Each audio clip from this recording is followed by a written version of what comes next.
if you look at the way a lot of the Linux communities, open source communities have reacted to AI, it is not universal love.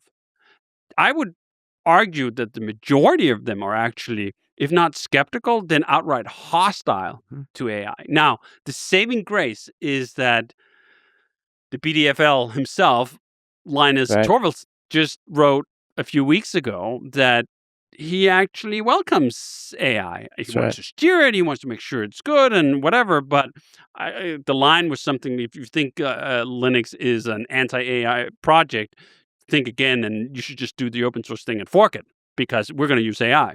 And you see these graphs of the number of AI contributions going into the kernel, and it's a parabolic curve.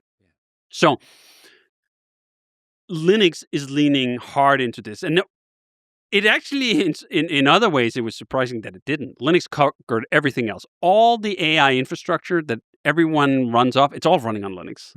All the systems, all the servers, everything is Linux. So it was kind of a curiosity that the desktop and the personal computers we were using really hadn't been captured. But clearly, it was just waiting for this moment. Linux spent the time from 91 to now waiting for agents to fully flourish as an end-user operating system. I hope it takes over.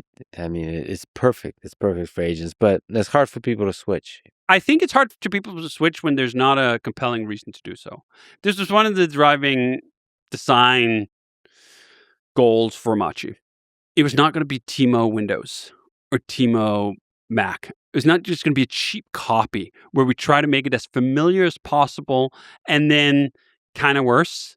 I mean, if I was being unkind, I would say that's what Ubuntu has tried to do. And there's something in that, or there was something in that at least, where if you make something really familiar, you can get some people who don't want to learn something new, and then maybe they'll be compelled about your whatever free as in speech, not as in beer stuff. And it just didn't pan out that way. People just didn't care. They just wanted whatever was better.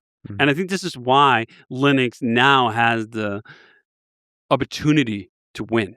Because as an agentic operating system, as a malleable operating system, you can tailor to your desires. It is unparalleled. And that is so compelling. And I can see it now. Just since the release of Quattro, the amount of people who have embraced that aspect of it, the malleability, started making their own things, sharing screenshot of it, and being absolute just flooded with positive emotions and dopamine that's the product market fit signal, right? Because what a lot of these individuals are they're experiencing the very high of what the best of being a programmer is like. You tell the computer these arcane commands, this rigid logical structure, and it produces what you want. Now, suddenly, you sit down and in plain English, ramble for 20 minutes. Oh, it'd be great if it did that. Actually, no, that's not right. Let us... And out comes software. Out comes an operating system shaped in your image. Yeah. I think that is one of those experiences that if you have it, if you feel that power in your hands, it's very difficult to go back. And I think if you get it right, it's one of those things that will seem obvious in retrospect. Yes. This is how computers were always meant to be. This is how computers started. The Commodore 64. You turn it on. First of all, it boots in a second. Amazing. Second of all, it boots straight into BASIC. Yeah. It was the malleable computer from the get-go. It just so happened that you needed to know hieroglyphs to be able to take advantage of that. Now we've translated it. Agents have given us the Rosetta Stone, and you can simply just speak your desires, and so they are. Beautifully put. Since you mentioned Linus Torvalds, and since you're working on a Linux distro, you get to have contact with the kernel. What can you say about the genius of this one guy that helped create and grow this ecosystem? The perseverance and the commitment and the longevity is truly remarkable. Again, Linus started in 91. He hasn't stopped. I don't know. He's probably taken some breaks along the way. It doesn't seem obvious that there was that many of them. It seems like he just really likes the flow of doing kernel development. He really likes steering where this 40 million line code base is going. He really likes aggregating the net capacity of hundreds or thousands of contributors. And we, as beneficiaries of that, must just sit back and marvel. I mean, at this point, Linux is a system. Like if Linus stepped out for a while, it would continue to go. But it's still one of those protect this man at all cost. And he's still open-minded enough to be able to evolve and accept AI into this. Yes, not only AI, they're letting Rust into the kernel too. I know that was a controversial one too. He has this capacity to look at new information and arrive at different conclusions. What do you think about his style of communication that is akin in some ways to your own, where he's can be sometimes a little spicy? I think the world has gotten too bland. Okay. We need a little spice. Amen. Amen I think to there's that. a fine line between being spicy and mean, but it has to be in a good spirit. You can be harsh. Let's put it that way.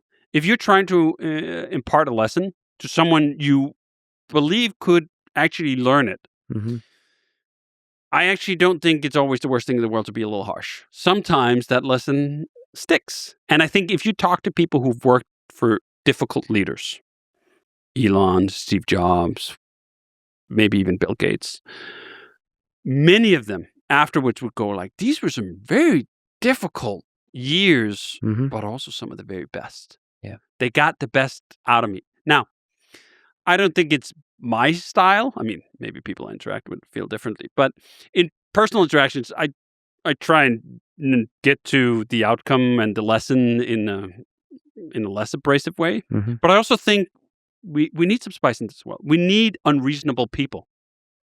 And Linus has justification to be unreasonable. In many instances, the weight of the world is literally on that man's shoulders.